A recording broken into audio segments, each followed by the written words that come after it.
All right, so I'm joined today by former TCU offensive tackle Obinna Eze. Obinna, what's going on, man? What's going on, man? How you doing? I'm doing great. I'm doing great, man. I appreciate you taking the time. Like I said, it's like a week out from the draft, so it's a busy few days for you. But yeah, I appreciate you sitting down with me. Thank you, man. Glad to be here. Of course. All right, so let's kind of start from the beginning, right? You were born and raised in Nigeria. You lived there for a good amount of your life too. So what were some of the biggest challenges you faced coming to the United States and culturally and everything? How different were those two experiences? Um, it was very different. Like Nigeria, living in Nigeria required a lot of hard work. You had to have a great work ethic, and it's just like your day-to-day life and just doing chores at home, is relatively easy in America.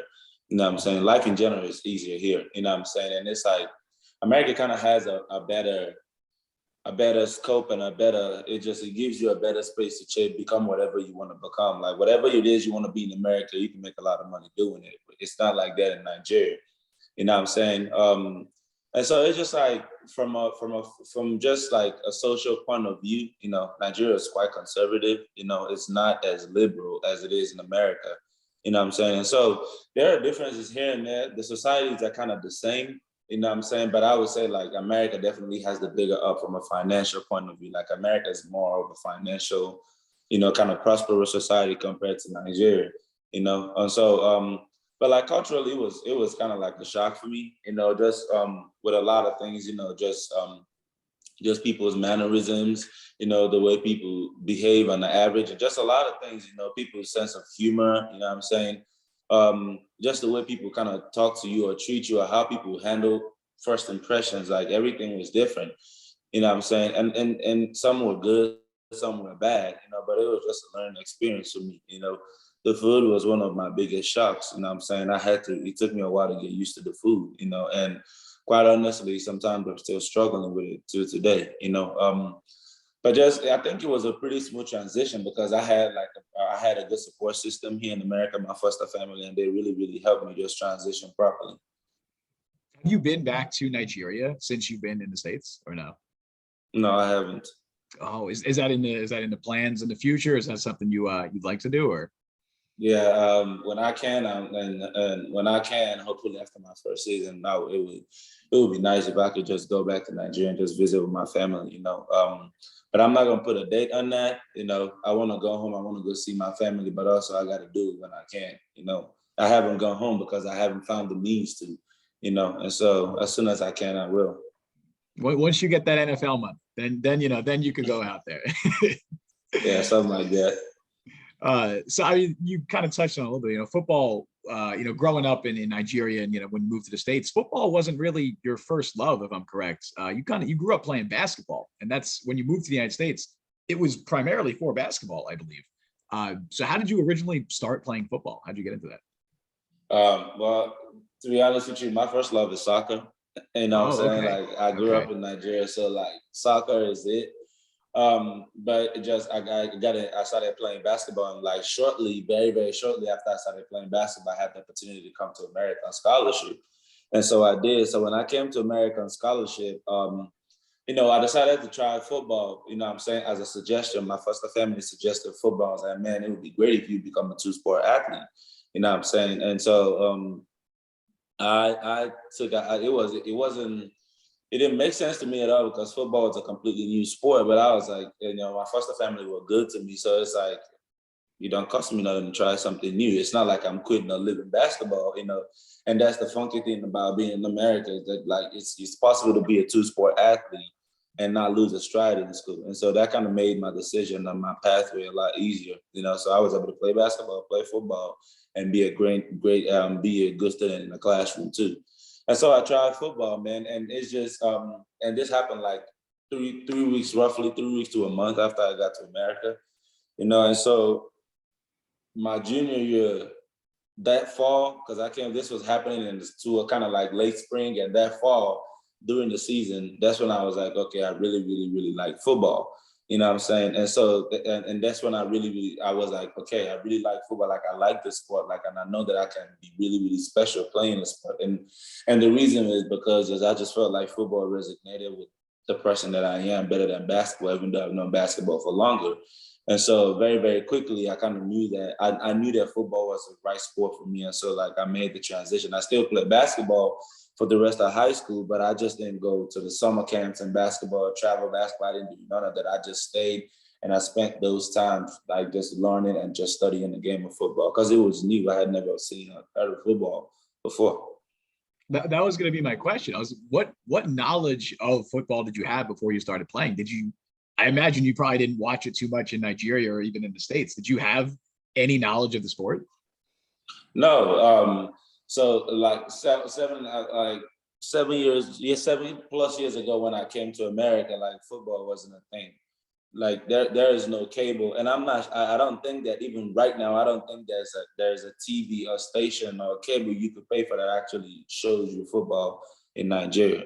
You know what I'm saying? So like nobody's paying to watch the NFL in Nigeria. And if there's probably a few people, you know what I'm saying, but it's just like it's not a lot.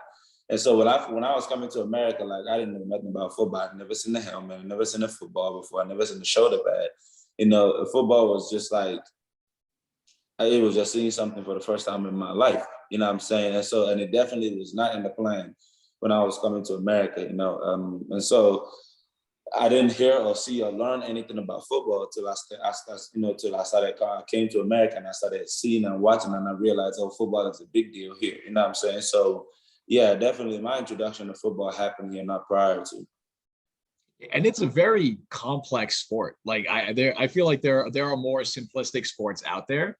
What was that learning curve like for you? Because I can imagine, never even hearing of the sport, not knowing anything about it, and now you're trying to learn it quickly to eventually play it. What was that learning curve like?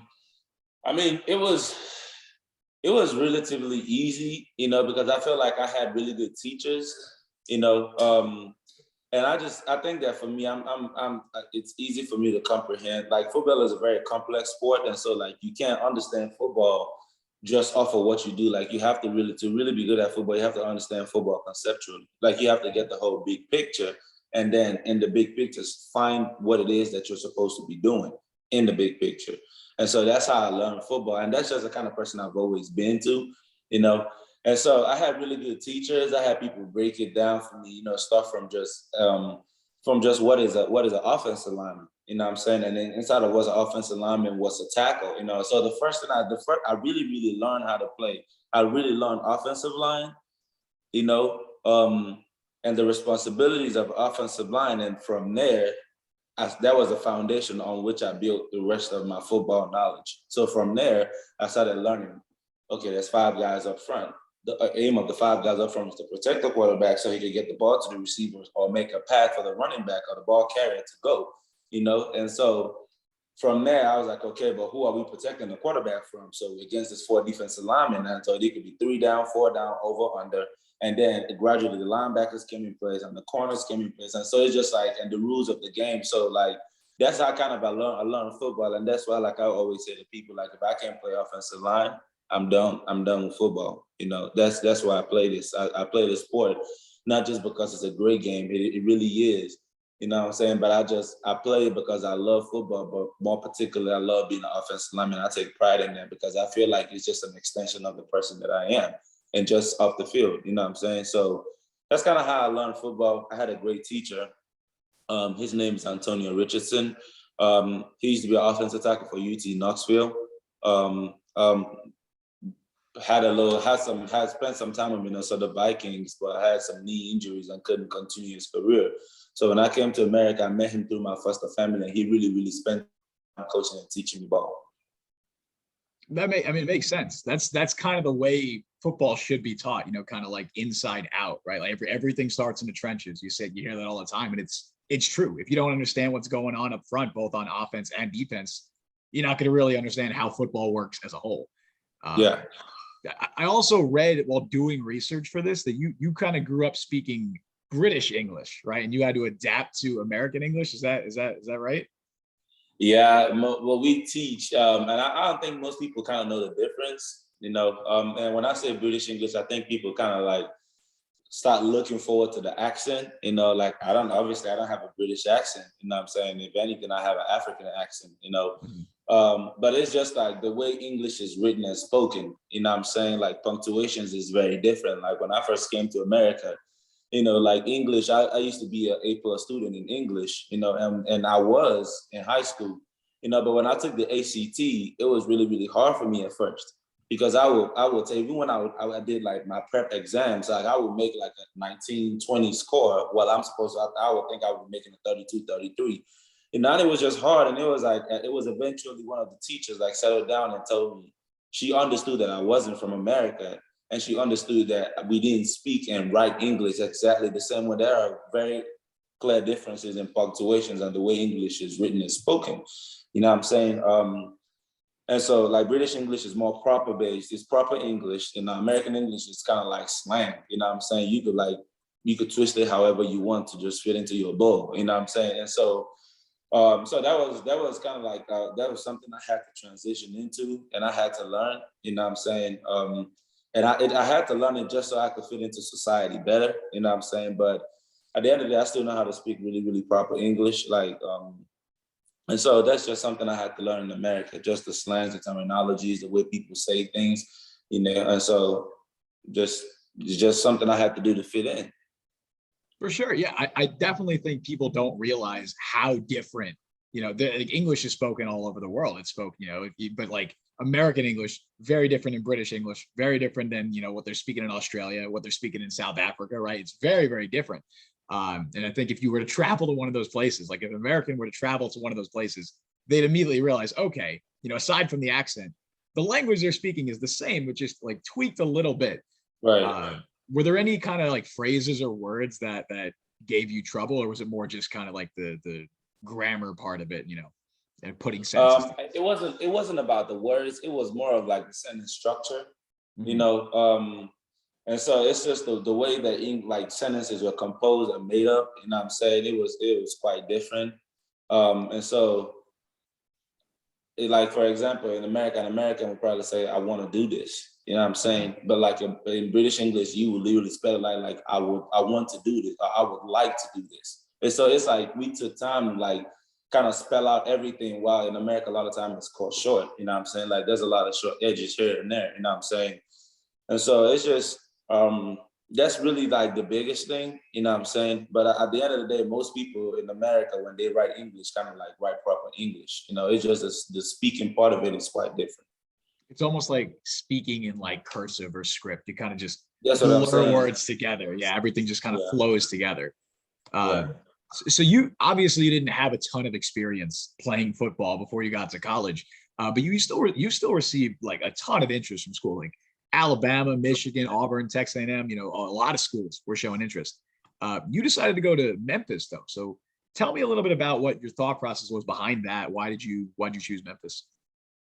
My reason for choosing Memphis is quite simple.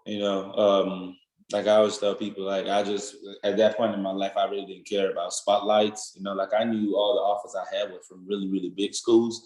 And to me, Memphis is a big school, and so it's just I just never cared. I just cared about. I knew I had an opportunity to play at the next level. I wanted a great coach that will coach me and help me build my game and my career, and I wanted a person I could really confide in. You know what I'm saying? So like, it's just, for me, not being somebody from here, I needed more than just simple coaching. I needed mentorship. I needed somebody to help me grow as a person. I needed somebody I can confide in, and I know that's a lot to ask out of a college football coach, but I got lucky and I got very fortunate that I found such a person in Coach Silverfield. And so once that relationship clicked, that was it for me. You know what I'm saying? And so like I went to Memphis, and when I went to Memphis, if you go look at my track record in Memphis, you will see I didn't just go to Memphis to play football. Like I poured my heart and soul into Memphis, on and off the field. Like I gave that city and that school and that program everything that I had, because I was grateful for what it gave to me.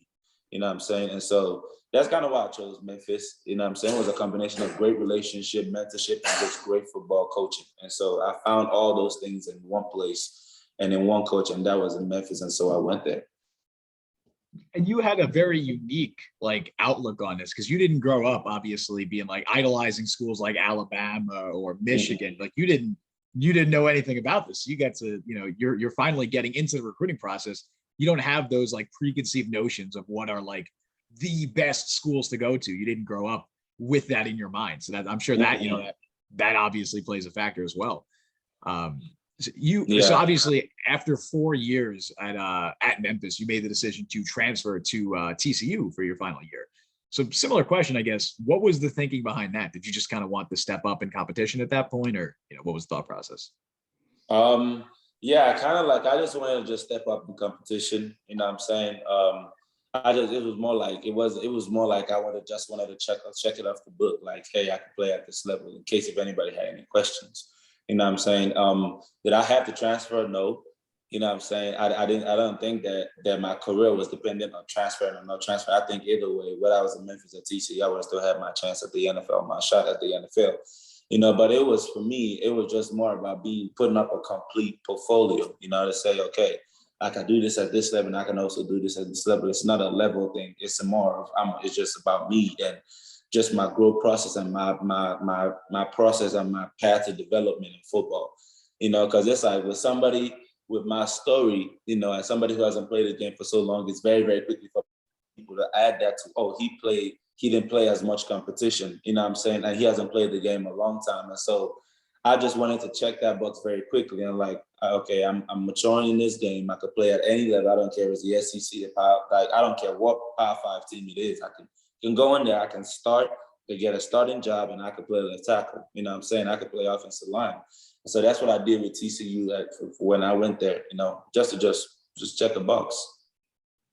Definitely. And I think you did prove that, you know, like once you get to the NFL, once you get to even this stage, it doesn't matter where you went to anymore. Like I've spoken to a guy, like I spoke to Dallas Flowers yesterday, he spent like 5 years in NAIA school. So not even NCAA related.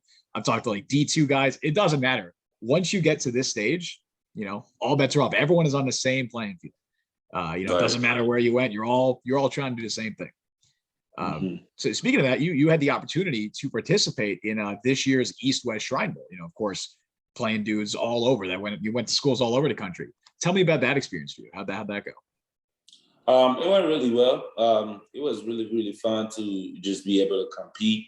You know what I'm saying? And just, you know, just compete at a high level and also have scouts and just all kind of NFL personnel just be out there and just watch you up close, you know.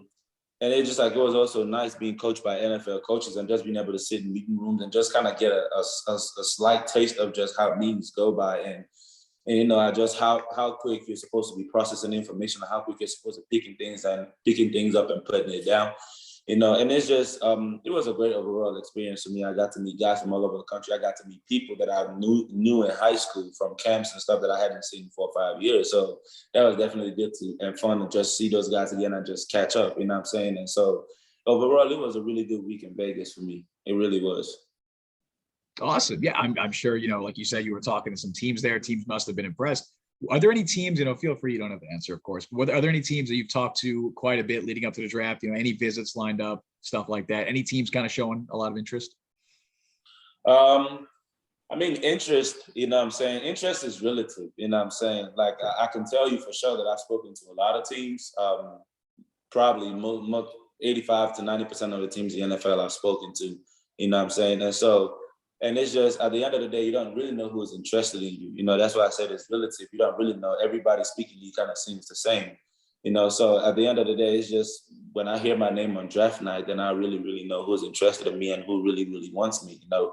So that's as much as I can say, you know what I'm saying? So, but I keep in touch and teams call in and here and there, you know, and I talk to guys and I talk to teams, you know, and so that's as much as I can say on the interest part, you know what I'm saying? You just don't know, you know. And so, but the calls are coming in, the meetings are happening. And so and I'm very fortunate and grateful for those. And so that's really where it is right now. Yeah, like you said, you don't really know until draft day who you're going to end up with. You know, you can get 5, 10, 15 meetings with one team, you know, and they still might not draft you. You never know. That said, I do have to ask, since we're a Jets site, have you spoken to the Jets at all? Have you been in contact with them? I mean, I think I've spoken to the Jets, and I've met with the Jets in every phase. You know, I spoke to them a lot at East-West Shrine game. You know, spoke to them at the Combine. You know, they were there for my pro day, and so it's at the end of the day, it's just it's after I felt like I've had my opportunity to just present myself properly in person, and just kind of like have them get a good look at who I am, so absolutely that's as much contact as I've made with the Jets, you know what I'm saying? And so it's just you get a chance and you just sit down at the combine at East West Shrine Game and you're able to just really, really take 20, 30, 40 minutes and just kind of like, allow people to really get to know you, not just X and O's, but just really get to know who you are as a person. And I felt like I got a good opportunity to do that. Yeah, that's definitely one of the most important things. Well, we definitely love to have you in New York, that's for sure. I'd love to end this with a few fun questions, right? So not football related. When you're not playing football, what are you doing? What are your favorite hobbies outside of football? Obviously I like to spend time with my family and my wife, but also I like music a lot, and I like to, I play the game, you know what I'm saying? When I don't have nothing to do, I think it's just a good release for me. There's a couple of things I do. I listen to music. I like to listen to podcasts and just different things I follow on YouTube. Kind of like talk to family back home. Just I'm a pretty simple guy, and I don't really do a lot. For most of the part, I just like to spend time with people I care about and love. Is if there's anybody I have a great relationship with around me, I'm probably spending time with them in my free time. That's really all there is for me. So I don't really have any super like it's not like I can't really say, oh, I'm a big tech guy, you know what I'm saying? Like I don't really have any of those things. I'm a pretty simple guy, I just pay attention and I invest myself into the things I love, and that's what I do for my spare time. It's a very wholesome answer. You spend time with your family and your wife, and you listen to music. I love it. Very wholesome. If you had any kind of do you have any hidden talents that people, looking at you, they wouldn't guess you're good at, but oh my goodness, you could play the accordion, right? Do you have any hidden talents? I play the drums. Okay. Before I came to America, I was playing in my church in Nigeria every Sunday, and so I love music. I love drums. I consider myself as an instrumentalist. It's just, even though I haven't had the chance to do it often, in high school in America, I played in chapel every Thursday. So I play the drums. I play the African drums too, the two-piece one. I write poetry every once in a while. That's something I really like and I'm really interested in. So I wouldn't say I'm a man of many talents, you know what I'm saying? But it's just, I like a few things and I try to make time and place to just enjoy those things. That's really the kind of person that I am. So. You definitely seem a very artistic and creative person. All, your interests seem to be aligned with that. You do mention you like music, right? So last question here. If you had to pick a go-to karaoke song, what would it be? So not necessarily your favorite song, right? But if I gave you a mic right now and I said, you got to sing, what are you singing? Oh man, that's a hard question. It's a couple of songs. Okay. I don't know. I think singing, I know for sure. I think I Don't Want to Be by Gavin DeGraw. I don't know if you know the song. Oh, wow. I do know that song. Yes. Gavin, I would not have expected Gavin DeGraw. Yeah, I like Gavin DeGraw a lot. So I could definitely do that on karaoke. If it had to be a rap song, it's most definitely gonna be a J. Cole song because right now he's probably my favorite artist right now. I mean, everybody knows Lil Wayne is most definitely the GOAT, but it's if I had to pick another guy, it's definitely probably J. Cole. A song from J. Cole. You know what I'm saying? So, yeah. That's a hard question. There's a lot of songs I actually do karaoke often with my wife. That's something we really enjoy doing. So there you go, my man. What's your favorite J. Cole song? I'm a big J. Cole fan myself. Man, that's hard too, because I really don't skip I don't skip J. Cole's music when I listen to it. I could just run through albums. Yeah. But I'll definitely go with Love Yours by J. Cole. Awesome song. So I like Love Yours. I like Power Trip a lot, and so, but I'll go with Love Yours. That's a classic. That's arguably his best song. I think people would say that's arguably his best song. Amazing song. Yeah, it's pretty good. Yeah. Well, Obinna, that's all I got. I really appreciate you taking the time. Like I said, I know you got a really busy schedule right now, a week until the draft. So yeah, I appreciate it. And best of luck and everything. Hopefully hopefully you end up in New York. We'd love to have you. It'd be an honor to end up in New York, man. Of course, man. I appreciate it. All right, man.